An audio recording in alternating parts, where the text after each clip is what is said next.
আজকে মূলত যে বিষয়ে কথা বলতে চাই সেটা হচ্ছে ইসলামের ভালোবাসা এবং ইসলামে যে আমাদের আল্লাহ রাব্বুল আলামিন পোশাক আশাকের উপরে। প্রিয় ভাইয়েরা, আল্লাহ রাব্বুল আলামিন সূরা আরাফ, কোরআনের 7 নম্বর সূরা 26 থেকে 28 নম্বর আয়াতে আল্লাহ বলতেছেন, বান্দা আমি তোমাদের সাথে লজ্জাশীলতার সাথে আমি পোশাককে তোমাদের জন্য সম্পৃক্ত করেছি। একটা মানব জীবনে আল্লাহর দেওয়া যত বড় গিফট আছে তার মধ্যে দুইটা গিফট আল্লাহর অনন্য। একটা হচ্ছে তার সুস্থ ব্রেন, আর 2 নম্বর হচ্ছে তার চমৎকার পোশাক। সুবহানাল্লাহ। মানুষকে আল্লাহ অনন্য করেছেন পৃথিবীতে পোশাক দিয়া।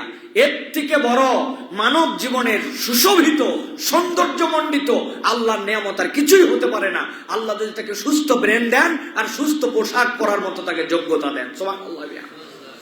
আমার কথা নয়, আল্লাহ রাব্বুল আলামিন বলছেন, ইয়া বানি আদম, আল্লাহ বলেন নাই ইয়া মুমিন, ইয়া মুসলিম, ইয়া আরব, ইয়া বাঙালি, আল্লাহ ডাক দেন নাই। আল্লাহ বলছেন ইয়া বানি আদম, ও আদমের সন্তানেরা। আদমের সন্তানের মধ্যে দুনিয়ায় সকলে আছে। আল্লাহ বলতেছেন সব বানি আদমকে আমি ডাক দিয়ে বললাম, কদ আনজালনা আলাইকুম লিবাসান, আমি তোমাদের জন্য পোশাক দিয়েছি। পৃথিবীর আর কোন সৃষ্টির জন্য রব্বুল আমিন পোশাকের বিধান করেন নাই, একমাত্র আল্লাহ মানুষের জন্য পোশাক দিয়েছেন। আল্লাহ বলছেন ইউয়ারি সাওআতিকুম ওয়ারিশা। এই পোশাকের মৌলিক 2টা উদ্দেশ্য আছে। একটা হচ্ছে তোমার লজ্জাস্থানগুলোকে আবৃত করা, আর তোমার নিজের অবয়বকে শোভাবর্ধিত করা। সুবহানাল্লাহ। আল্লাহ রাব্বুল আমিন বলছেন ওয়া লিবাসুত তাকওয়া যালিকা খায়র, যালিকা মিন আয়াতিল্লাহি লাআল্লাহুম ইয়াযাক্কারুন। আল্লাহ বলছেন এই দুনিয়ার মানুষ, আমি রব্বুল আমিন তোমাদের জন্য জানালাম ওয়া লিবাসুত তাকওয়া যালিকা খায়র, তুমি যেই পোশাক পরো উপরে উপরে, ওই পোশাক হয়তো দুনিয়ার মানুষের জন্য তোমাকে শোভাবর্ধন করে, লজ্জার হেফাজত করে, তবে তোমার আভ্যন্তরীণ একটা পোশাক আছে, ওইটা হচ্ছে খোদা ভীতির পোশাক, আল্লাহ ভীতির পোশাক, তাকওয়ার পোশাক। ওইটা দেখা যায় না, কিন্তু ওই পোশাক যদি মানুষের মধ্যে একবারে ঢুকে যায়, আল্লাহ বলছেন এটাই হচ্ছে তার জন্য সর্বোত্তম পোশাক। আমি অনেক সময় উদাহরণ দেই, করোনার জন্য আপনারা টিকা নিয়েছিলেন, নিছেন না ভাই? অনেকেই নিয়েছেন আপনারা। আবার ছোট বাচ্চা কাচ্চা যখন হয় হামের জন্য টিকা দিয়ে দেয়। ছোট বাচ্চা হয়ে গেছে পোলিওর জন্য টিকা দেন, আপনারা দেন কিনা বলেন তো ভাই? আপনি যে পোলিওর জন্য টিকাটা শরীরের মধ্যে দিয়ে দিচ্ছেন, আপনি কি দেখতে পান টিকাটা কেমনে কাজ করতেছে? আপনি অনুভব করতে পারেন না, বুঝতে পারেন না। আল্লাহ বুঝাতে চান তোমার লজ্জাস্থান হেফাজতের জন্য আর তোমার জন্য সুশোভিতের জন্য উপরের পোশাকটা আছে, কিন্তু তোমার অন্তরে যদি আল্লাহ ভীতির পোশাক না থাকে, তাহলে দাড়িওয়ালা টুপিওয়ালা ওই রকম সুন্দর পোশাকওয়ালার দ্বারাও দেশের ব্যাংক বিমা সব খাইয়ে ফেলা সম্ভব। কথা বলেন ঠিক কিনা?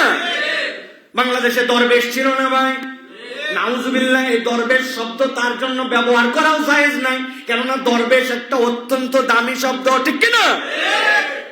কিন্তু সে দরবেশি লেবাস পোশাক গ্রহণ করছিল, করার পরেও এমন এমন অন্যায় করেছে। বাংলাদেশ কেন, পৃথিবীর ইতিহাসে এক ব্যক্তি কর্তৃক এত বড় মানি লন্ডারিং, এত বড় টাকা পয়সা দুর্নীতি করার ইতিহাস কম আছে। আল্লাহ বলতেছেন ওই লোক তো ল্যাংটা থাকতো না, ওই লোক তো আয়রন ছাড়া জামা কাপড় পরতো না, ইসলামী পোশাক গুলাই পরার জন্য তো চেষ্টা করত, কিন্তু ছিল নাকি? ছিল না লিবাসুত তাকওয়া, অন্তরের মধ্যে আল্লাহ ভীতির পোশাক ছিল না। আল্লাহ বলতেছেন এই জন্য আল্লাহ ভীতির পোশাক, আল্লাহ ভীতির পোশাক এইটা দেখা যায় না টিকার মতো, কিন্তু একবার যদি কেউ গ্রহণ করে ফেলে তার দুনিয়া আখিরাত সুন্দর হয়ে যায়। সুবহানাল্লাহ।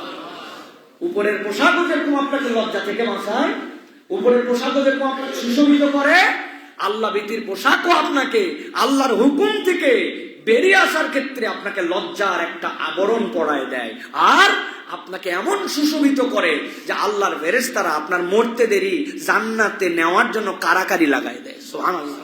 ওই পোশাকের এমন মর্যাদা। আল্লাহ রাব্বুল আমিন বলছেন যালিকা মিন আয়াতিল্লাহ লাআল্লাহুম ইয়াযাক্কারুন, এটা আল্লাহর নিদর্শন, আশা করা যায় তোমরা এই বিষয়ে স্মরণ করবে, তোমরা এটা অনুভব করবে যে আল্লাহ রাব্বুল আমিন তোমার। আপনি চিন্তা করেন তো ভাই, আপনার বাসার টিকটিকি, আপনার বাসার পিঁপড়া, আপনার বাসার মাছি, আপনার মৌমাছি, আপনার গরু ছাগল, সামনে দেখতে পান কুকুর, সামনে দেখতে পান শুয়োর, তাকান না এগুলোর দিকে একটু, কোনোদিন খেয়াল করে না, কিরে এগুলো তো ল্যাংটা হয়ে ঘুরতেছে কিন্তু আমার চোখে বাঁধে না। কিন্তু একটা মানুষ আল্লাহ রাব্বুল আলামিন তাকে একটা পোশাকের সৌন্দর্য দিয়েছেন। আল্লাহ বলছে একটু চিন্তা করে দেখো, তুমি মনে করছো এটা এমনি এমনি, এত সহজ নয়। আল্লাহ তোমার চেতনায় বোধে এটা ঢুকায় দিছেন। আল্লাহ বলছেন এইটা আল্লাহর দেওয়া অন্যতম একটা নিদর্শন। সুবহানাল্লাহ। আপনি আমি আল্লাহর নিদর্শন। প্রিয় ভাইয়েরা, আল্লাহ রাব্বুল আলামিন এই জন্য বলছেন পোশাক পরার এমন একটা দোয়াকে আল্লাহ সিলেক্ট করেছেন নবীজির মাধ্যমে। কেউ যদি পোশাক পরার পরে দোয়া পড়ে, আগের পোশাক পরছে খুলছে, আবার নতুন একটা জামা পরতেছে, নতুন বলতে নতুন করে আবার জামা পরতেছে, নতুন মানে ব্র্যান্ড নিউ না, নতুন করে পড়ছে, ওই সময় পড়ছে আলহামদুলিল্লাহিল্লাযী কাসানি হাদা ওয়া রাযাকানি মিন গায়রি হাওলিন মিন্নি ওয়ালা কুওয়া। আল্লাহ প্রশংসা করতেছি যিনি আমাকে এটা পড়াচ্ছেন। ওয়া রাযাকানি, এটা আমার কেনার সামর্থ্য ছিল না, এটার সাথে আমি সম্পৃক্ততার চিন্তাও নিতে পারতাম না। মনে করছি 350 টাকা গজ দিয়ে কাপড় কিনে শার্ট বানাইছি, জুব্বা বানাইছি। আপনি জানেন না একটা কাপড় কোন প্রক্রিয়ায় আপনার কাছে আসছে, ওই জমিন থেকে তুলা হওয়া, ওই তুলা কোথায় উৎপাদন হলো, কোথার থেকে আসলো, কে মেশিন বানালো, কে বুনন শিখালো, কে এটাকে একসাথে জোড়া লাগালো, কে এটা সেলাই করলো। আপনি খালি একটা পাঞ্জাবি ডানে বামে তাকায় দেখছেন মাশাআল্লাহ ঠিক আছে, কাপড় কিনে আমি মনে করলাম পরে ফেললাম। কিন্তু তুলা থেকে শুরু করে, জমিন থেকে শুরু করে, ওই তুলার গাছের আসমানের সূর্য, তুলার গাছের জমিনের পানি, যেখান থেকে আপনি আপনার সুতার ইনস্ট্রুমেন্ট পেয়েছেন, আল্লাহ বলতেছেন তুমি একবার চিন্তা করো আর বলো আলহামদুলিল্লাহিল্লাযী কাসানি হাযা। হ্যাঁ আল্লাহ পড়াচ্ছ, কিন্তু ওয়া রাযাকানি, আল্লাহ তুমি আমাকে এটা রিজিক হিসাবে দিয়েছো, মিন গায়রি হাওলিন মিন্নি ওয়ালা কুওয়া, এটার কোনো শক্তি সামর্থ্য আমার ছিল না। আল্লাহ নবী বলছেন পোশাক পরার সময় এই দোয়া কেউ বললে আগের পোশাক থেকে এই পোশাকের মধ্যে যে গুনাহ সগীরা আল্লাহ সব মাফ করে দেন। কি জন্য মাফ করেন? মাফ করার কারণ হচ্ছে লাআল্লাহুম ইয়াযাক্কারুন, ওরা যেন একটু হুঁশ খাটায়, বুদ্ধি খাটায়, স্মরণ করে যে রব আমাকে কোন নিয়ামত দিয়েছেন। সুবহানাল্লাহ। তাহলে বলেন পোশাকহীনতা এইটা কি পশুত্ব না মানুষত্ব? পোশাকহীনতা হচ্ছে পশুত্ব, এটা হচ্ছে মানুষ ছাড়া সব পোশাকহীন, আর একমাত্র মানুষ হচ্ছে পোশাকওয়ালা। সুবহানাল্লাহ। আল্লাহ রাব্বুল আমিন বলছেন ইয়া বানি আদম লা ইয়াফতিনান্নাকুমুশ শাইতান, সাবধান ও বনি আদম সাবধান। আল্লাহ বলছেন তোমাদেরকে যেন ফিতনায় ফেলতে না পারে শয়তান। কামা আখরাজা আবাওয়াইকুম মিনাল জান্নাহ, তোমাদের আব্বা আম্মাকে যেরকম জান্নাত থেকে শয়তান ধোঁকা দিয়ে বের করে দিয়েছিল, কি তার প্রজেক্ট ছিল? আল্লাহ বলছেন ইয়ানসিউ আনহুমা লিবাসাহুমা, তাদের শরীর থেকে সে পোশাক খোলায় ফেলবে, এটাই তার একমাত্র টার্গেট ছিল। আর পোশাক খোলানোর কারণ ছিল লিইউরিয়াহুমা সাওআতিহিমা, তারা যেন দুইজনের লজ্জাস্থান দেখে ফেলতে পারে। আল্লাহ বলতেছেন ওই বিবস্ত্র করার প্রজেক্ট, ওই শর্ট পোশাক পরার প্রজেক্ট, ইসলাম আপনাকে যে নির্দেশনা দিচ্ছে সেইটা শয়তানের পক্ষ থেকে বাঁচার জন্য। আল্লাহ বলছেন শয়তান চায় তোমাকে পোশাকহীন করার জন্য, আর আল্লাহ তোমাকে আল্লাহর বিধানের পোশাক দিয়ে সুশোভিত করতে চান। সুবহানাল্লাহ। আল্লাহ বলছেন শয়তান যেন তোমাদেরকে ধোঁকায় ফেলতে পারে না। আল্লাহ বলছেন ইন্নাহু ইয়ারাকুম হুয়া ওয়া কাবিলুহু মিন হাইসু লা তারাউনাহুম, তার যত বংশ আর তার যত চেলা চামুন্ড তারা তোমাদেরকে দেখতে পায়, তুমি তাদেরকে দেখতে পাও না। আল্লাহ বলছে ইন্না জাআলনা শায়াতিনা আউলিয়া লিল্লাযিনা, আল্লাহ বলছেন যারা ঈমান আনে না, যারা ঈমানের পথে থাকে না, আল্লাহর দেওয়া বিধান বিশ্বাস করে না, আল্লাহর দেওয়া তরিকার প্রতি আস্থা রাখে না, আল্লাহ বলছেন আল্লাহ শয়তানকে তাদের আপনাকে বিশ্বাস করতে হবে। কথা ঠিক কিনা? এখন আল্লাহর কথা আপনি যদি বিশ্বাস না করেন তাহলে আপনার তো মিললো না। কতবার আপনাদেরকে আমি বলছি না, এমন কোন আলোচনা নাই যে আলোচনায় বলি না। আমরা বলি আমানতু বিল্লাহি ওয়া মালাইকাতিহি ওয়া কুতুবিহি, বলেন না আপনারা? মানে কি? আশহাদু আল্লা ইলাহা ইল্লাল্লাহ আর আমানতু বিল্লাহ, এটার পার্থক্যটা আলেম ওলামার কাছে যাই বুঝে নেবেন। আশহাদু মানে সাক্ষ্য দেই, আর আমানতু বি মানে আমি মেনে নিলাম। এখানে আমার কোনো এক্সকিউজ নাই। বুঝলাম কি বুঝলাম না এ বিষয়ে আমার কিছু বক্তব্য আছে কি নাই? নো, আমানতু বিল্লাহি ওয়া মালাইকাতিহি ওয়া কুতুবিহি ওয়া রুসুলিহি, রাসূল জানছেন, কিতাবে যা আসছে সব বিশ্বাস করি, এর নাম ঈমান। বাঁচবেন কেমনে এখন? আমরা তো সবসময় এরকম বলি না, আমরা তো কৌশলে আমার যতটুক পছন্দ হয় ততটুক মানি, যতটুক পছন্দ হয় ততটুক মানি না। আমি বলছি না আপনাদেরকে মাসার বুদ্ধি তো বলে দিছি, কিন্তু ওই বুদ্ধি আমি ফিরি দেই না। ওই বুদ্ধির জন্য অন্তত 50 টাকা করে দেওয়া লাগে, এটা সব জায়গায় নিয়ম। আপনারা দিবেন তো নাকি? ইনশাল্লাহ বলতেছেন, আন্দাজে যাওয়ার সময় বলবেন হুজুর খুচরা টাকা নেই, হ্যাঁ মসজিদে দান করে দিছি, এই জন্য। এটা আমি সব জায়গায় বলি, মজার জন্য বলি, কিন্তু দেমাগে ঢোকানোর জন্য বলি। এক কথা এতবার কেন বলি?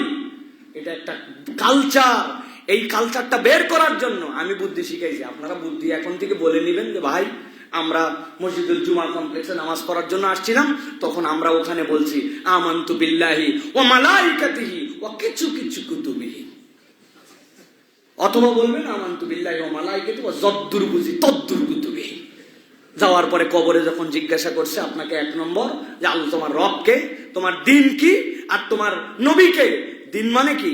তোমার complete code of human life, তোমার পুরো জীবন আচরণ কি।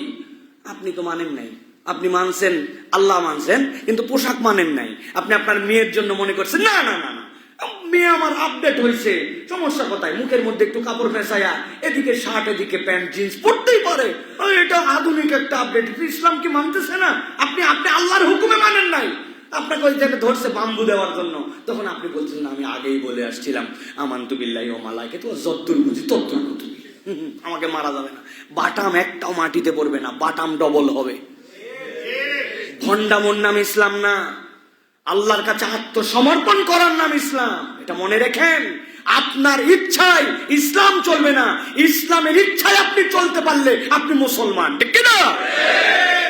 আপনি আপনার ইচ্ছায় ইসলাম চালাচ্ছেন, আপনার ইচ্ছায় ইসলাম চলবে না। আল্লাহর বিধানের কাছে সমর্পণ করার নাম মুমিন, আল্লাহর বিধানের কাছে সারেন্ডার করার নাম হচ্ছে মুসলিম, নচেত আপনি মুসলমান হতে পারেন নাই। এটা আপনি ঠিক বললেও ঠিক, না বললেও ঠিক। আপনার আমার ঠিক বলা না বলা তো কোরআনে কিচ্ছু যায় আসে না। এই কোরআন সত্য, ইন্নাদ দীনা ইনদাল্লাহিল ইসলাম, আল ইয়াউমা আকমালতু লাকুম দীনাকুম। আল্লাহ বলে দিয়েছেন তুমি কে, হু আর ইউ, তুমি কে? আমি রব, আমি পছন্দ করেছি Islam. This is rules of Islam, you have to follow that. তোমার কথা ইসলাম চলবে না, তোমার যুক্তিতে ইসলাম চলবে না, তোমার মন্তব্যতে ইসলাম চলবে না। পারলে মানো, না পারলে আসো, কিয়ামতের দিন আসো, তারপরে দেখা হবে, খেলা হবে। খেলা হবে না? খেলা হবে। কি বলেন আপনি? এখনো খেলাই হয় না, এগুলো সব রিহার্সাল হচ্ছে, এই জায়গায় সব ওয়ার্ম আপ ম্যাচ হচ্ছে। আসল খেলা হবে ওই দিন, ইয়াউমুল হাসরা, আফসোসের দিন, যেদিন ওই দিন যাওয়ার পরে কতগুলা প্লেয়ার দাঁড়াতেই পারবে না, ও আগেই ডিসকোয়ালিফাই। কি এর প্লেয়ার? আন্দাজে ফিটনেস নাই, কিচ্ছু নাই, আন্দাজে এক ধাপ দৌড়াতে পারে না, উনি নিজে প্লেয়ার ঘোষণা দিচ্ছে। আল্লাহ বলছেন এগুলো ফিটনেসহীন, ওগুলো ডিসকোয়ালিফাই। কারা ডিসকোয়ালিফাই? যারা আল্লাহর বিধানে ঈমান আনবেন, ওরা ডিসকোয়ালিফাই। আল্লাহ আমাদেরকে বোঝার তৌফিক দান করেন। প্রিয় ভাইয়েরা, ইসলাম আমাদের জন্য নির্দেশনা দিচ্ছে। আল্লাহ রাব্বুল আলামিন বলছেন যে কারা অশ্লীলতা করতে চায়, আল্লাহর বিধান থেকে কারা বেরিয়ে যেতে চায়, কারা অশ্লীল হতে চায়, অশ্লীলতার প্রসার কারা করতে চায়, ওরা কারা? আছে না ভাই? ওরা কারা? এই যে ওরা হচ্ছে তারা। দেখেন আল্লাহ রাব্বুল আলামিন বলছেন, আল্লাহ বলছেন وَإِذَا فَعَلُوا فَاحِشَةً قَالُوا وَجَدْنَا عَلَيْهَا آبَاءَنَا। যখনই তারা কোন অন্যায় করে, ফাহিশা করে, নির্লজ্জ কাজ করে, সাথে সাথে তারা বলে ওয়াজাদনা আলাইহা আবাআনা, আমরা আমাদের আব্বাদেরকে তো এর উপরে পেয়েছি। আল্লাহ রাব্বুল আলামিন বলছেন আল্লাহু, আর তারা বলে আল্লাহ রাব্বুল আলামিন আমারনা বিহা, আল্লাহ আমাদেরকে এই কাজ করার জন্য নির্দেশ দিয়েছেন। নাউযুবিল্লাহ। এই আয়াতে কারিমা মূলত ওই সকল মুশরিকদের জন্য এসেছিল যারা নিজেরা নিজেরা যুক্তি বের করছিল, এই তোর পোশাক কি সম্পূর্ণ হালাল, সন্দেহের মধ্যে পড়ে গেছে, না না আমি এটা তো চুরি করেও কিনতে পারি, ডাকাতি করেও কিনতে পারি, 2 নম্বর কামাইও আছে। তোর জুতা জামা নামে হালাল জুতা যেটা পড়ছিস ওইটা কি? বলছে এইটা 2 নম্বর। বলছে তোর মাথার মধ্যে যে বড় পাগড়ি, বলছে জামা হালাল জুতা হালাল, কিন্তু পাগড়িটা কি ডাকাতি করে আনা কিনা? এই জন্য ওরা বিধান বানালো, আমরা আল্লাহর ঘরের পাশ দিয়ে যেহেতু ঘুরবো, এখন আমার কত হালাল কত হারাম এইটা নিয়ে তো ঘোরা যায় না। সবগুলা কাপড় চুপুর কোনার মধ্যে জোড়া দিয়া রেখে দিয়া জমা করে ল্যাংটা হয়ে হয়ে আল্লাহর ঘর তাওয়াফ করে। নাউযুবিল্লাহ। আল্লাহ রাব্বুল আলামিন বলছেন, ওয়া ইযা ফাআলু ফাহিশাতান ক্বালু ওয়াজাদনা আলাইহা আবানা, আমরা আমাদের বাপদেরকেও এর উপরে পেয়েছি। আর গায়ের জোরে বলে আল্লাহু আমারানা বিহা, আল্লাহ আমাদেরকে এটা করতে বলছে, আল্লাহ না বললে আমাদের বাপ দাদা এটা করতো নাকি? আল্লাহ বলতেছেন, কুল ইন্নাল্লাহ লা ইয়ামুরু বিল ফাহশা আতাকুলুনা আলাল্লাহি মা লা তা'লামুন। আল্লাহ বলছেন, দুনিয়ার মানুষ, তোমার রব যে রব তোমাকে পোশাক দিল, ওই রব কখনো তোমাকে নির্লজ্জ হওয়ার বেহায়া হওয়ার নির্দেশ দিতে পারে না। আল্লাহ বলছেন, আতাকুলুনা আলাল্লাহি মা লা তা'লামুন, আল্লাহর ব্যাপারে এমন কথা তোমরা বলো নাকি যে বিষয়ে তোমাদের কোনো জ্ঞান নাই, সাবধান। অতএব প্রিয় ভাইরা, এই যে নির্লজ্জতা এটা শয়তানের পক্ষ থেকে, বেহায়াপনা শয়তানের পক্ষ থেকে। এই জন্য আমাদেরকে এই যে ফাহশা, এইটা আল্লাহ রাব্বুল আলামিনের কাছে আমাদেরকে জবাব দিতে হবে। প্রত্যেকটা ফাহশের জন্য এমন চূড়ান্ত কাজ যা যুক্তিবুদ্ধ সুস্থ বিবেকের কাছে পরিষ্কার। আল্লাহ বলছেন এর নাম ফাহশা। যুক্তি দেন, বুদ্ধি সুস্থ বিবেকের কাছে এইটা কখনো অ্যাকসেপ্টেবল না, এরকম কাজকে আরবিতে বলে ফাহশ। ওই ফাহশা আমরা কখনো করতে পারি না। প্রিয় ভাইরা, আমরা যে বর্তমান এই গ্লোবাল ওয়ার্ল্ডে আমরা দেখতেছি এখন আলাদা করে ভালোবাসার নামে একটা দিবস প্রতিষ্ঠিত করা হয়েছে, এবং আমাদের তরুণ তরুণীরা সেটার প্রতি বিরাট ভাবে আকৃষ্ট। আল্লাহ রাব্বুল আলামিন আমাদেরকে বোঝার জায়গা দেন, এটা আর এখন ভালোবাসা দিবস নেই, এটা পৃথিবীর সবচেয়ে নিকৃষ্টতম বিশ্ব বেহায়া দিবস। ঠিক কিনা? এটা আপনাকে বুঝতে হবে প্রিয় ভাইয়েরা। আমি আমার তরুণদেরকে বলবো, যাদের সুস্থ জ্ঞান আছে, আপনি মুসলিম পরিবারে জন্মগ্রহণ করেছেন, আল্লাহর ওয়াস্তে আবেগ নয়, বিবেক দিয়ে আমার কথা কটা শোনেন। আপনি যেটাকে ভ্যালেন্টাইন্স ডে বলতেছেন, এটার ইতিহাস কি আপনি জানেন আগে, তারপরে আপনার সাথে পরবর্তী কথা বলা যাবে। রোমান পৌত্তলিক ধর্মীয় অনুষ্ঠান, যেটা ভারতীয় আর্যদের মতোই, এই প্রাচীন রোমান পৌত্তলিকরা ফেব্রুয়ারিতে তারা দেব দেবীর আশীর্বাদ লাভের আশায়, সন্তান এবং স্ত্রী এবং ফসলের ক্ষেতের বরকত লাভের আশায় এরা একটা উৎসব করত। এটার নাম ছিল লুপারকেলিয়া। কি উৎসব? লুপারকেলিয়া।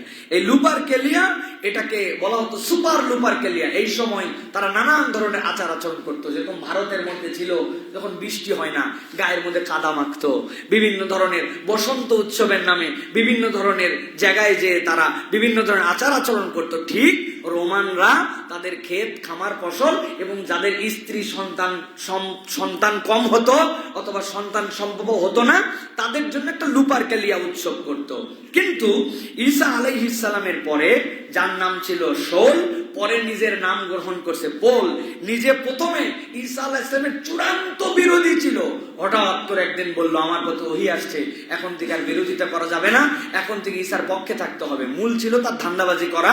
প্রথমটা সরাসরি বিরোধিতা করে ঈসা আলাইহিস সালামের ধর্মকে বিকৃত করা, ওটাতে সফল না হয়ে এবার ঈসার পক্ষের লোক হয়ে ঈসা আলাইহিস সালামের ধর্মকে বিকৃত করার জন্য তার এই প্রচেষ্টা ছিল।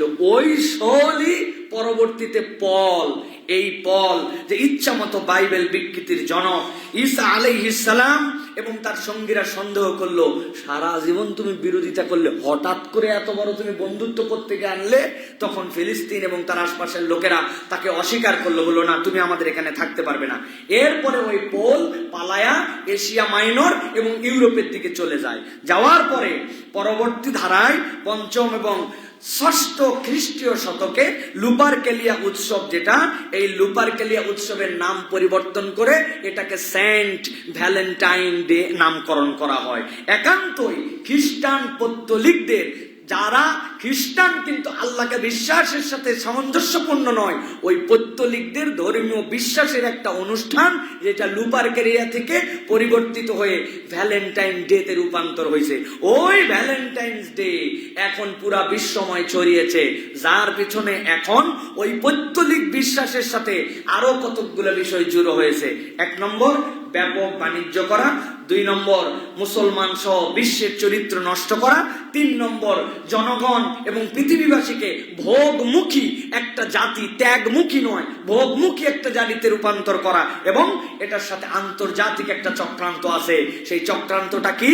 পৃথিবীতে মুসলমানরা ছাড়া পৃথিবীর সব দেশের সব ধর্মের পারিবারিক বন্ধন একবারে ঢিলা হয়ে গেছে। পরিবার বলে তাদের কিছু নাই। তাদের নিজস্ব জরিপে 1989 সালের জরিপ আর একটা 1949 সালের জরিপ, এই জরিপে দেখা গেছে ইউরোপ এবং আমেরিকায় বাপ মেয়ে, স্বামী স্ত্রী, ভাই বোন, বোন তারপরে হচ্ছে কি বলে মা, এই যে সিঙ্গেল ফ্যামিলি, ডবল ফ্যামিলি, পিতার দিকে চলে গেছে, মায়ের দিকে চলে গেছে, ভাই বোন মিলে, এইগুলো সবগুলাকে ওরা পরিবার হিসাবে ধরছে। কাউন্টে ধরার পরেও তাদের পারিবারিক ভিত্তি মাত্র 49 থেকে 57% পর্যন্ত, তাদের কোনো পরিবার নাই। এখন একমাত্র মুসলমান সমাজ যারা হাজার দরিদ্রতা, হাজার বিপর্যয়, হাজার বিপদ সবগুলোকে উপেক্ষা করে একমাত্র মুসলমানরা পরিবার নিয়ে বসবাস করে, পারিবারিক বেশ থাকে। আন্তর্জাতিক চক্রান্ত হচ্ছে এদেরকে কিভাবে পরিবারহীন করা যায়। মানুষকে যখন পরিবারহীন করা যায় তখন তার দ্বারা সব কাজ করানো সম্ভব। সামাজিকতা যখন বিবর্তিত হয়ে যায় সব কাজ করা সম্ভব। এই আন্তর্জাতিক ষড়যন্ত্রে পরবর্তীতে এই যে আমাদের মধ্যে এই সকল কার্যক্রম ঢুকানো হয়েছে, যেটাকে আপনি মনে করতেছেন বিশ্ব ভালোবাসা দিবস, বিশ্বাস করেন, আপনি গুগল করেন, আপনি ইতিহাস সার্চ করেন, আপনি হয়তো বলতে পারেন যে আমি তো ওই উদ্দেশ্যে করি না। আপনি কোন উদ্দেশ্য করেন? ওটার প্রতিষ্ঠাতাকে ইসলাম তো আপনাকে ওটা দেয় নাই। আপনি তো মুমিন হিসাবে স্বীকার করেছেন যে আল্লাহর বিধানের প্রতি আপনি সমর্পিত হবেন, তাহলে আপনি বলতেছেন আপনি ওই বিশ্বাসে করেন না, কিন্তু তার কাজ আপনি কেন করেন? আপনি যদি গির্জায় যান, আপনি বলছেন না আমি গির্জায় যাচ্ছি, যাওয়ার পরে আমি তাকে বিশ্বাস করে যাচ্ছি না, আমি গির্জায় যাচ্ছি যাওয়ার পরে যিশুকে খ্রিস্ট বলতেছি, আমি এটা বিশ্বাস করে বলতেছি না, আমি তার উৎসবের মধ্যে সামিল হচ্ছি, আমি এটা আপনি যাচ্ছেন কেন? কালচার তো তার, অনুষ্ঠান তো তার, উৎপত্তি তো তারা করেছে। তাহলে আপনি একজন মুসলমান হিসেবে সাথে বেসিক্যালি ইমানের দাবিতে সম্পৃক্ত হতে পারেন না। এটা হচ্ছে একটা দিক। আর দ্বিতীয় দিক হচ্ছে এটাকে এখন যেভাবে যে বেহায়াপনার দিকে নিয়ে যাওয়া হয়েছে, এটা এখন কেবলমাত্র নিষিদ্ধই নয়, এটা সারা বিশ্বব্যাপী এটা এখন হচ্ছে একটা এমন একটা বিষয় দাঁড়াইছে যে বিশ্বকে বিবাহ বহির্ভূত অবাধ যৌনাচারের দিকে নিয়ে যাওয়ার জন্য এটা হচ্ছে এখন হিডেন মিশন। আপনি বিবাহর সাথে যে ভালোবাসা, যে সম্পর্ক, যে পারিবারিক ভিত্তি, এটা নষ্ট করবেন আপনি কি দিয়ে? কোনো কিছু দিয়ে নষ্ট করা সম্ভব নয়। একমাত্র সম্ভব বিবাহ পূর্ববর্তী এইটাকে ভালোবাসার নাম দিয়ে এইটাকে জেনা ব্যভিচারের সমাজকে সয়লাভ করে দেওয়া। এই জন্য আমি বলবো প্রিয় তরুণ, প্রিয় ভাইয়েরা, বিয়ের আগের সকল সম্পর্ক পৃথিবীর সকল আসমানি গ্রন্থে হারাম ছিল। এখন সেইটাকে বৈধতা দেওয়ার জন্য এখন আমাদের সমাজ যেরকম ভাবে ফিতনা ছড়াচ্ছে, এখান থেকে যদি আমরা আমাদের সমাজকে বাঁচাতে না পারি তাহলে আল্লাহ রাব্বুল আমিনের গজব যেরকম আসবে, ঠিক আগামীর বাংলাদেশ ভয়ঙ্কর পরিণতির দিকে যাবে।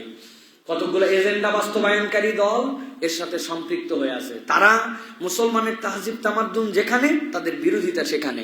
ইসলামপন্থীরা যা বলবে ওদের তার উল্টা বলা লাগবে, এটা হচ্ছে তাদের মিশন হয়ে দাঁড়িয়েছে। আমরা তাদেরকে সতর্ক করতে চাই, বারবার আপনাদেরকে সতর্ক করা হয়েছে। আপনারা কাছে আসার গল্প নাম দিয়া নানান ধরনের প্রজেক্ট বের করে আপনারা যেভাবে অসভ্যতা মুসলমানদের পরিবারের মধ্যে ছড়াচ্ছেন, আপনারা যদি এখান থেকে নিজেদেরকে সরিয়ে না নেন, আপনাদের শুভবুদ্ধির উদয় না হয়, তাহলে আমরা সর্বাত্মক গণমুখী তাদেরকে আমরা বয়কটের ডাক দিতে বাধ্য হব, ঠিক কিনা? এবং মুসলমানদের এটা করা সম্ভব। আমরা আমাদের বক্তব্যে, আমাদের প্ররোচনায় আমরা যেভাবে পহেলা বৈশাখের নামে যে সকল বেহায়াপনা, অবৈজ্ঞানিক যে সকল কার্যক্রম, ওইগুলাতে এখন 40-50 জন লোকের বাইরে যারা আমাদের যুবকরা, তরুণরা, বিশ্ববিদ্যালয়ের পড়ুয়ারা, অত ইসলামপন্থী না, তারাও বুঝেছে যে আরে এই সকল কিসের মঙ্গল শোভাযাত্রা, এইগুলার সাথে না আছে কোনো বিজ্ঞানের সম্পর্ক, না আছে বাঙালির সম্পর্ক, এগুলা ভুয়া ইসলামের বিপক্ষে একটা কাউন্টার দেওয়ার। এই বোধ কিন্তু পুরা বাংলাদেশে আলহামদুলিল্লাহ 90% মুসলমান একসেপ্ট করেছে, ঠিক কিনা ভাই? ঠিক একই রকম ভাবে এই কার্যক্রমে যে সকল তরুণদেরকে সম্পৃক্ত করার জন্য যারা প্ররোচনা দিচ্ছে, প্যাকেজ ঘোষণা করতেছে, নানান কিছু করতেছে, আপনাদেরকে আমরা বহুবার বলেছি, কিন্তু আপনারা যদি সতর্ক না হন, আগামীর বাংলাদেশে ফাহেসা মুক্ত করার জন্য আমরা তাদেরকে ডাইরেক্ট বয়কটের ডাক দিব। ওই বয়কটের ডাককে সমর্থন যারা করবে না তাদেরকেও আমরা বয়কট করব, ঠিক কি না? ইনশাআল্লাহ এটা সম্ভব, ইনশাআল্লাহ। প্রিয় ভাইয়েরা, আল্লাহ বলতেছেন কুলিন্নামা হারামা রাব্বিল ফাওয়াহিশা মা যাহারা মিনহা ওয়া মা বাতান। আল্লাহ প্রকাশ্য অপ্রকাশ্য সব ধরনের বেহায়াপনাকে আল্লাহ নিষিদ্ধ করেছেন। আপনি দেখতেছেন না এই দেশে বেহায়াপনার কারণে কি হচ্ছে? আপনি খোঁজ পাচ্ছেন না। আপনি বিয়ে করতে দিবেন না 18 বছর না হলে, কিন্তু মেয়ে 12 বছর হলে পালায় যেতে পারবে, সেটাতে আপনার কোনো আপত্তি থাকবে না। ওই পালানোর পরে তারপরে যখন আবার ফেরত আসবে, ফেরত আসার পরে আপনি তখন কলাম লিখবেন, আহা এর কি বেঁচে থাকার অধিকার নাই, একে বিয়ে দিয়ে এখনই আপনারা তাকে শেষ একটা কচি প্রাণ ঝরিয়ে ফেলবেন। কত বড় বদমাইশ এরা হচ্ছে বেহায়ার প্রমোটকারী। ইসলাম বলতেছে বালেগ হয়ে গেছে, বালেগা হয়ে গেছে, বাপ মা যদি মনে করে বিয়ে দিবে, বিয়ের জন্য বয়স কি? একজন মেয়ে তো এরকমও হতে পারে 18 কেন 24 বছর বয়সেও তার ফিজিক্যাল কন্ডিশন ভালো না, তাহলে তার জন্য বিয়ে দেওয়ার জন্য আরো দেরি করতে পারে তার বাপ মা। আরেকজন যদি মনে করে 15 বছর উপযুক্ত হয়ে গেছে, তাকে বিয়ে দিয়ে দিবে। এর জন্য আপনি যে নিয়ম কানুন বানাইছেন ওটা আল্লাহর দেওয়া নিয়ম নয়, আল্লাহর নিয়মের খেলাফ যেখানে, পৃথিবীর অশান্তি সেখানে, ঠিক কিনা? আপনাকে এটা ক্লিয়ার কনসেপ্ট এটা বুঝতে হবে। এই জন্য আল্লাহ রাব্বুল আলামিন বলছেন ওয়ালা তাকরাবুজ জিনা ইন্নাহু কানা ফাহিশাতান ওয়া সাআ সাবিলা। আল্লাহ বলতেছেন জিনা তো দূরের কথা, ওয়ালা তাকরাবুজ জিনা, জিনার ধারে কাছেও যাও না। জিনা তো অনেক পরে, জিনার নৈকট্য অর্জন করো না। এই যে বিবাহ বহির্ভূত আমাদের যে কালচার দাঁড়াইছে, আমাদের যে ফ্যাশন দাঁড়িয়ে গেছে আমাদের জন্য, বিয়ের আগে তাদের সাথে অবাধ মেলামেশা, এটা আপনার আমার পরিবার থেকে যদি আমরা এটার বিপক্ষে স্টেপ না নেই, তাহলে এটার জন্য কান্ট্রি কখনো আইন বানাতে পারবে না। পরিবারগুলোতে আপনার মেয়ে আমার মেয়ে, আপনার বোন আমার বোন, আপনার ভাতিজি আমার ভাতিজি, আপনার ভাগ্নি আমার ভাগ্নি, আপনার ভাগনা আমার ভাগনা, আপনার ছেলে আমার ছেলে, আপনার পরিবার আমার পরিবার, এই যে পারিবারিক বন্ধন, এই বন্ধনে ইসলাম আমাদেরকে দায়িত্ব দিয়েছে। আমরা যদি দায়িত্ব এড়াই, তাহলে আগামীর বাংলাদেশ এত বড় বিপর্যয়ের দিকে যাবে যেটা আমরা কল্পনা করতে পারবো না। আমরা অর্থনৈতিক বিপর্যয়ের কথা বলি, ওটা কাটায় ওঠা সম্ভব। আপনি আপনার বিভিন্ন ধরনের রাজনৈতিক বিপর্যয়ের কথা বলেন, কাটায় ওঠা সম্ভব। কিন্তু একবার যদি কোনো জাতির মধ্যে চারিত্রিক বিপর্যয় ঘটে, ওই বিপর্যয় ওই জাতিকে, তাদের কৃষ্টি কালচার তাহজিব তামাদ্দুন, তাদের সবকিছু ধ্বংস করে দিবে। এইটার থেকে আর বের হওয়া সম্ভব নয়। এই জন্য আমাদেরকে সতর্ক হতে হবে প্রিয় ভাইয়েরা। অনেক বিষয় আছে, আসলে কথা বললে তো অনেক লম্বা হয়ে যায়। ইসলামের দিয়াত, যারা ইসলামিক ল ফিকহুল মুকারিন পড়েছেন আপনারা, তারা জানবেন যে ইসলামিক লর ক্ষেত্রে যদি কোনো লোক কোনো মানুষকে হত্যা করে ফেলে, তার 3 ধরনের বিধান।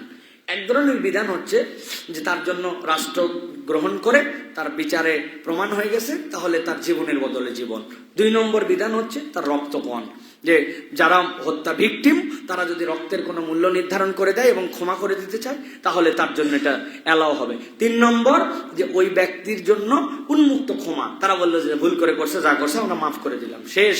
কিন্তু যদি রক্তপণ চায়, যে আমরা রক্তপণ দিতে হবে, এখন আমার কোন একজনকে মেরে, আমার ধরেন কথার কথা, আল্লাহ মাফ করুক, আমার কোনো ভাইকে কেউ মেরে ফেললো, আপনার কোনো ভাইকে কেউ মেরে ফেলেছে, এখন তার বিপক্ষে যারা মারছে, ওই মারা প্রমাণ হওয়ার পরে এখন তারা বলছে 1 কোটি টাকা দিলে আমরা তোমার জন্য মাফ করে দিব। এখন এই 1 কোটি টাকা যার কাছে চাইছে, এদের চালান হচ্ছে 30 লাখ, এর বেশি নাই। বাকি 70 লক্ষ টাকা কিভাবে অ্যারেঞ্জ হবে? ইসলামের বিধান হচ্ছে তখন তার চাচা, তখন তার ফুপা, তার বাপের দিকে যে সকল রক্তের সম্পর্কের লোক আছে, সকলকে সমানভাবে হিসাব করে টাকা দিয়ে ওই ছেলেকে বাঁচাতে হবে। কথা হলো, ভাই আমার ভাস্তার জন্য আমি কি জন্য দায়িত্ব নেব? তুমি আমার ভাতিজা, তুমি কি আমার বেটা নাকি? আমি তোমার জন্য কি, তুমি আমার ভাগিনা, তোমার জন্য আমি কি জন্য দায়িত্ব নিব? ইসলামের বিধান হচ্ছে এর মধ্যে আল্লাহ ঢুকাই রাখছেন যে কোন একটা ভাগনা যদি বকে যায়, তখন ওই লোক বলবে, এই তুই যদি কোনো আকাম করিস খালি তোরই বিচার হবে না, আমার ওর সাথে পানিশমেন্ট হওয়া লাগবে। তুমি আমার ভাগিনা ভাতিজা, সাবধান হও, উল্টা পাল্টা করো না। ইসলামের বিধানে সুষম বিধান করেছে। আলা কুল্লুকুম রাইন, প্রত্যেককে দায়িত্বশীল বানাইছে। এখন আমরা ওই দায়িত্ব থেকে বাঁচাই বলছে, ভাই ওর বেটা ওর বেটি যা করে করুক, আমি চোখ দিয়ে ওভারলুক করে চলে গেলাম। ইসলাম ওভারলুক করতে বলে না, ইসলাম প্রকৃত দেখে শুনে এই সমাজকে সুন্দর করে দায়িত্ব নিতে বলেছে। আমার দায়িত্ব তো পুরো পৃথিবীর না ভাই, আমি পারবো না। কিন্তু আমার সামনে আপনারা যারা অডিয়েন্স, আমার কথা যারা শোনেন, আপনাদেরকে প্রমিস করতে হবে আপনার ছেলে মেয়ে ভাই ভাগিনা ভাতিজা আপনার আয়ত্তের মধ্যে এই বেহায়াপনার সাথে কেউ যুক্ত হবে না। আপনি এটাকে প্রতিরোধ করবেন, আপনি এটাকে ঠেকাবেন। রাজি আছেন আপনারা? রাজি আছেন ইনশাআল্লাহ? অনেক দূর পর্যন্ত আমার দায়িত্ব না, আমার দায়িত্ব এই পর্যন্ত। আল্লাহ রাব্বুল আমিন আমাদেরকে বুঝার তৌফিক দান করেন। প্রিয় ভাইরা শোনেন, আরেকটা বিষয়, লজ্জাহীনতায় পর্দা করা খালি নারীর দায়িত্ব, ঠিক না ভাই? একজন বলতেছে, হুজুর সমাজটা নষ্ট হয়ে গেল। আমি মোড়ের উপরে দাঁড়াইছিলাম, দেখলাম 5-7টা মহিলা গেল, একটারও বুকে কাপড় নাই, আর কি অসভ্যের মতো যাচ্ছে। নাউজুবিল্লাহ। আহা, উনি এত বড় বুজুর্গ যে 5-7টা মহিলা গেছে, একটারও বুকে কাপড় নাই, উনি তাকায় দেখছে। আপনারা তো একটু আগে মনে করছিলেন যে লোকটা খুব ভালো না? আল্লাহ কি বলতেছে? আল্লাহ বলছে, লিল কুল্লিল মুমিনিনা ইয়াগুদ্দু মিন আবসারিহিম ওয়া ইয়াহফাজু ফুরুজাহুম। আল্লাহ বলছে, ও পুরুষ, আগে তুমি তোমার চোখটা সামলাও। নারীর খালি পর্দা নাই, নারীর পর্দা তো পর্দা আছে, পুরুষের জন্য আল্লাহ পর্দার বিধান করেছেন। অতএব আমার কৃষ্টি, কালচার, তাহজিব, তামাদ্দুন, আমার চোখ, আমার কান, এইগুলার পর্দা আমাকে করতে হবে। বলুন হুজুর, চোখের পর্দা, কানের পর্দা, এগুলো কি জিনিস? নবী করিম সাল্লাল্লাহু আলাইহি ওয়াসাল্লাম হাদিসের মধ্যে বলছেন, ফাল আইনানি জিনাহুমা নজর, চোখের জন্য জিনা কি? তাকানো। আল্লাহ নবী বলছেন, ওয়াল উজনান জিনাহুমাল ইস্তিমা, তোমার কান জেনা করতেছে শোনার দ্বারা। নবী করিম সাল্লাল্লাহু আলাইহি ওয়াসাল্লাম বলছেন, ওয়াল লিসানু জিনাহু আল কালাম, তার মুখ হচ্ছে তার জন্য জেনা করতেছে। আপনি এমন রসাত্মক গল্প করছেন যে এই গল্প ইসলাম এলাও করে না, ওইটা আপনার জন্য জেনার গুণ আপনার জিহ্বা করে ফেলতেছে। কান দিয়ে এমন কিছু শুনতেছেন, চোখ দিয়ে এমন কিছু দেখতেছেন, চোখ জেনাকার, কান জেনাকার, জিহ্বা জেনাকার। আল্লাহ নবী বলতেছেন, ওয়ালিয়াদু জিনাহাল বাতশ, এমন কিছু আপনি ধরেছেন, এমন কিছু স্পর্শ করছেন, বলছেন না এর শুধুমাত্র কাছে আসা, এখনো আমাদের ভালোবাসা পূর্ণ হয় নাই, এই যে কাছে আসে ধরছেন, এই ধরাটাও আপনার জন্য জেনা। আল্লাহ বলছেন এটা তোমার হাতের জেনা। এরপরে আল্লাহ নবী বলতেছেন, ওয়ারিজু জিনাল খাতা ওয়াল কলবু ইয়াহওয়া ওয়া ইয়াতামান্না, আর তোমার জন্য এই কলব, এই অন্তর, এটা তো কেবল তোমাকে সব সময় তোমার ইচ্ছা অনুযায়ী চলতে বলে, এটাও একটা তোমার জন্য গুনাহ, ওটা তো আল্লাহর ইচ্ছায় চলবে। অতএব ভাই, আমার চোখ, আমার কান, আমার পা, আমার হাত, এইগুলা প্রত্যেকটার হিসাব যদি আল্লাহকে দিতে হয়, তাহলে এইগুলার গুনাহ থেকে পুরুষকেও বাঁচতে হবে। পুরুষের জন্য পর্দা আছে। অনেক সময় বলে নারীর পোশাকের জন্য ধর্ষিতা হয়েছে, বলে না ভাই?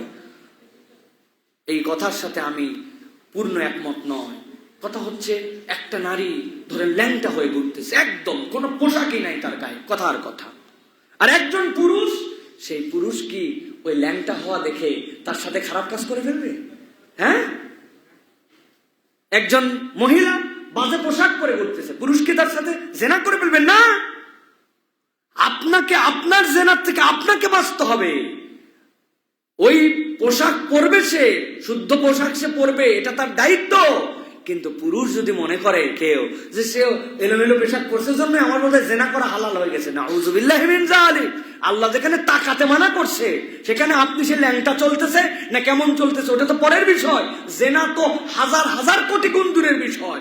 অতএব পোশাকহীন খারাপ পোশাক, সমাজটা নষ্ট হয়ে গেছে, এই জন্য জেনা করলে আর কোনো সমস্যা নাই, অথবা জেনা তো একজন পুরুষ করে ফেলতেই পারে নারীর দোষে। এই কথার সাথে ইসলাম সম্পূর্ণ একমত নয়, এটা পার্শিয়াল কথা।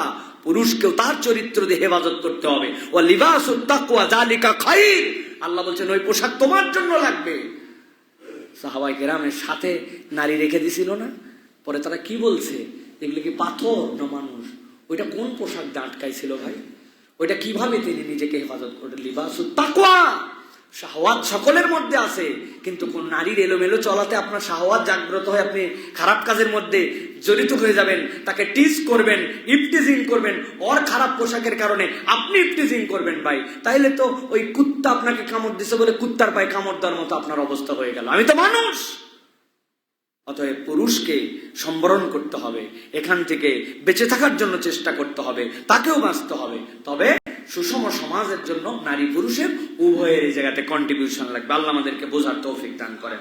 একটা হাদিস বলে শেষ করে দিব। নবীজি বলছেন, পৃথিবীতে এমনি এমনি কোন মহামারী আসেনি, মহামারী আসার কারণ আছে। আল্লাহ নবী বলছেন, লাম তাযহারুল ফাহিশাতু ফি কওমিন কাত্তু হাত্তা ইউ'লিনু বিহা ইল্লা ফাশা ফীহিমুত তাউন। যে কোনো মহামারী তখন আসে ওই সমাজের মধ্যে যার জন্য কোনো ওষুধ খুঁজে পাওয়া যায় না, যেটা মানুষকে মানুষ শেষ করে দেয়, ততক্ষণ পর্যন্ত আসে না যতক্ষণ পর্যন্ত সমাজের মধ্যে ফাহেশাটা উন্মুক্ত না হয়ে যায়। লজ্জার কোনো বালাই নাই। ভাই, এই হাদিসের মানে বুঝছেন? আহারে, আগে ক্রিকেট খেলা দেখছি 10-15 বছর আগে, চাচা গ্রামের মুরব্বী তাদের সাথে একসাথে খেলা দেখতেছি, দেখতে দেখতে হঠাৎ করে একটা অ্যাডভার্টাইজ আছে। ওই অ্যাডভার্টাইজের মধ্যে কিছুই নাই, ট্যালকম পাউডার, তারপরে কি কি একজন নারী শাড়ি পরে, কিন্তু ওই শাড়িতেও তার কতকগুলা অঙ্গ মনে হচ্ছে যেন বোঝা যাচ্ছে। ওইটা দেখে চাচার সাথে দেখা যায় না, তখন ভিন্ন কারণে মুখ নামায় নিয়ে অন্য কথা বলা লাগে কৌশলে। উনিও বুঝতেছে তারা দুইজন চাচা ভাস্তা, গ্রাম পাড়া সম্পর্কে, বড় ভাই ছোট ভাই দেখতে পারে না ওই দৃশ্য। আর এখন এমন বেহায়া দৃশ্য, শ্বশুর শাশুড়ি, ছেলে ছেলের বউ, মেয়ে মেয়ের জামাই এবং ছোট নাতিদেরকে নিয়ে বলতেছে, ওয়াও হোয়াট এ ড্যান্স। বাপরে, দাদা জিজ্ঞাসা করতেছে, নানু ডু ইউ এনজয়? বলছে yes yes yes, very beautiful. ওরে বাপ রে বাপ। তাহলে আমাদের মধ্যে থেকে লজ্জাহীনতা কোথায় চলে গেছে? কি ভাই, কোন জায়গায় নেমে চলে গেছে আমাদের লজ্জাহীন? আল্লাহ নবী বলতেছেন, হাত্তা ইউ'লিনু বিহা ইল্লা ফাশা ফীহিমুত তাউন ওয়াল আওজা আল্লাতী লাম তাকুন মাদাত ফি আসলাফিহিম আল্লাযীনা মাদাউ। তাদের অতীতের কোন জাতির মধ্যে এই রকম কোন মহামারী আসে নাই, যেই মহামারী আল্লাহ তোমাদের মধ্যে লজ্জাহীনতার কারণে ঢুকায় দিবে। নাউযুবিল্লাহি মিন যালিক। একটা ধাক্কা খাইছি না আমরা, করোনার ধাক্কা খাইছি না? আল্লাহ রাব্বুল আলামিন এরকম ধাক্কা দিতে পারেন কিনা একবার চিন্তা করেন, যে এমন ধাক্কা যে খানায় কাবার পাশে তওয়াফ করার লোক নাই। ধাক্কা মানে কি? আপনি শুধু এইটুকু বুঝেন, বাকিগুলো বলেন, খানায় কাবারটা বলেন না কেন? অমুক হয়ে গেছে, তমুক হয়েছে, আমেরিকা অচল হয়ে গেছে, ব্যবসা বন্ধ হয়ে গেছে, কাবার পাশে তওয়াফ করা বন্ধ হয়ে গেছে। আপনি আসেন কোথায়? শাস্তি কাকে বলে? ফেরেশতারা তওয়াফ করছে, জিনেরা তওয়াফ করছে, তওয়াফ বন্ধ হয় নাই, কিন্তু কোন মানুষের তকদিরে ওখানে যাওয়ার মতো সুযোগ হয় নাই, বন্ধ হয়ে গেছিল। আল্লাহ এর চেয়ে বড় শাস্তি কি দিয়েছেন আপনার আমার জন্য? অতএব প্রিয় ভাইরা, এখান থেকে আমাদেরকে বাঁচতে হবে। আল্লাহ বলছেন, ইন্নাল্লাযীনা ইউহিব্বুনা আন তাশিআল ফাহিশাতু ফিল্লাযীনা আমানু লাহুম আযাবুন আলীমুন ফিদ দুনিয়া ওয়াল আখিরাহ। আল্লাহ বলতেছেন, যারা মুসলমানদের মধ্যে এরকম বেহায়াপনা ছড়াই দিতে চায়, আমি আল্লাহ বললাম দুনিয়া আখিরাতে তাদেরকে লাঞ্ছিত করে আযাব দিয়ে আমি রব্বুল আমিন তাদেরকে দেখাই দেব। প্রিয় ভাইরা, অতএব আপনার আমার জীবনে এই যে অভাব, এই যে আমাদের জন্য বরকতহীনতা, এই যে আমাদের জন্য কি জানি চাই, চাওয়া মেলে না, সব পাওয়ার পরে আমার অন্তর ভরে না, এই যে আল্লাহ রাব্বুল আলামিন আমাদের মধ্যে যে শাস্তি দিয়েছেন, এই যে আমাদের জন্য ফ্রাস্ট্রেশন, হতাশা, এই যে আমাদের জন্য ডিপ্রেশন, এগুলো কিসের থেকে আসছে? হিসাব করে দেখেন, পরিবারগুলো লজ্জাহীন হয়ে গেছে, বেহায়া পরিবার হয়ে গেছে। ছোট্ট ছোট্ট বাচ্চাদের মধ্যে মেয়েদেরকে ছেলেদের পোশাক পরায় ঘুরাচ্ছে, এমন আপডেট বানায় দিছে, পিচ্ছি পিচ্ছি মেয়ে, পিচ্ছি পিচ্ছি ছেলে, তাদের মধ্যে কোনো শালীনতার বোধ নাই, কেমন জানি আপডেটেড জেনারেশন বানায় ফেলছে। লজ্জাহীন হওয়ার কারণে পরিবারগুলো আমাদের আযাবে গজবে ভরে যাচ্ছে। কথা বলেন? আল্লাহ আমাদেরকে বোঝার তৌফিক দান করুন, আল্লাহ আমাদের এখান থেকে বাঁচার জন্য তৌফিক দান করুন। প্রিয় ভাইয়েরা, আসুন আমরা পরিবার থেকে হেফাজত করি, আমরা আমাদের পরিবারকে দায়িত্ব নিয়ে এখান থেকে আমরা বাঁচার জন্য চেষ্টা করি। প্রিয় ভাইয়েরা, আমি